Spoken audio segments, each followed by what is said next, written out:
कविता करने जा रहे हैं जिसका शीर्षक है उत्साह। इसके कवि का जीवन परिचय हम पहले ही कर चुके हैं। अगर आपने कर लिया है तो ठीक है, अगर नहीं किया है तो आप पिछली वीडियो में जा कर के उसे देख लें। और अब हम कविता करने जा रहे हैं। कविता बादल गरजो। घेर घेर घोर गगन धाराधर ओर, ललित ललित काले घुंघराले, बाल कल्पना कैसे पाले, विद्युत छवि उर में कवि नवजीवन वाले, वज्र छिपा नूतन कविता फिर भर लो। बेटा, मैंने पहले ही कवि परिचय के अंदर आपको बताया था कि जो सूर्यकांत त्रिपाठी निराला जी हैं वे अपनी कविताओं में ज़्यादा से ज़्यादा बार बादल का वर्णन करते हैं। यहाँ भी कवि ने उत्साह कविता में बादल को लेकर ही अपनी कविता बनाई है। और क्या कहते हैं बादल से, आह्वान गीत है, बादल को पुकार रहे हैं कवि इस कविता में। तो बादल गरजो, कवि कहते हैं हे बादल गरजो। घेर घेर घोर गगन, और गरज कर, घेर घेर मीन घेर लो घोर भयानकता से आसमान को। हे बादल गरजो और पूरे आसमान में भयानकता से छा जाओ।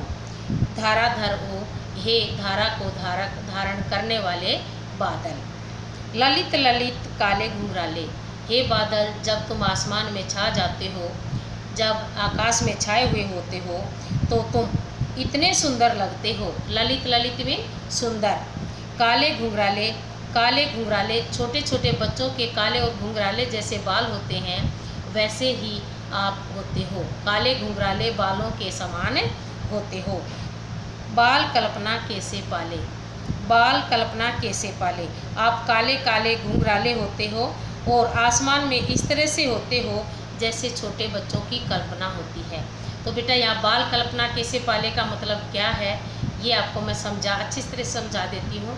इसका मतलब है जैसे बच्चों की कल्पना होती है जो पल भर में दूसरी कल्पना में खो जाते हैं। एक बार उनके मन में कुछ आता है, दूसरी बार उनके मन में कुछ आता है। तो इस तरह से हे बादल तुम बालक की कल्पना के समान पल पल अपना रूप बदलते रहते हो।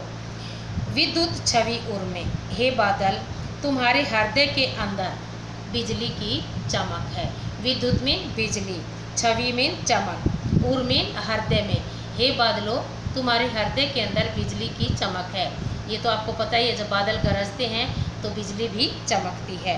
कवि नवजीवन वाले, बादल को कवि कहा गया है। कवि ने बादल को भी कवि कहा है क्योंकि कवि भी जैसे लोगों में नवजीवन का संचार करते हैं, लोगों को प्रगति की ओर भेजते हैं, उसी प्रकार बादल भी लोगों में नवजीवन का संचार करते हैं। वज्र छिपा नूतन कविता, बादल के हृदय में कठोरता है, यानी बादल जब गरजते हैं तो उनमें कठोरता होती है। नूतन कविता, और वे एक नई कविता की तरह से होते हैं। बादल गरज कर लोगों को जागृत करते हैं और कवि नवी कविता लिखकर लोगों को जागृत करते हैं। इसलिए हे बादल गरजो और लोगों में उत्साह, उमंग, जोश भर दो। तो ये था बेटा आपका पहला पद उत्साह कविता का जो कंप्लीट हो गया है। इसकी हिंदी आपको समझ में आ गई होगी और आगे का काम हम अगली कविता में करेंगे, इसके अलंकार, विशेषताएं वगैरह। ठीक है, तब तक इसको अच्छे ध्यान से पढ़िएगा।